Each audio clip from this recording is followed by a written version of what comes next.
Dagdag sa listahan ng mga pangmalakasang tourist destination sa Mindanao ang Lake Cartagena sa Baganga, Davao Oriental.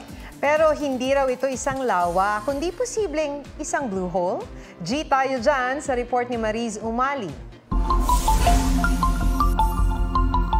Sa gitna ng luntian at matatayog na puno,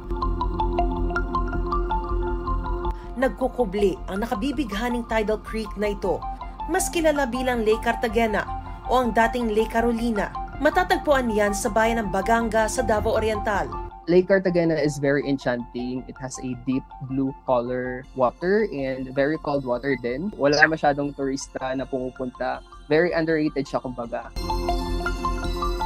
Posible ring isa itong blue hole o yung anyong tubig na sobrang lalim at dilim na konektado sa mas malaki pang anyong tubig.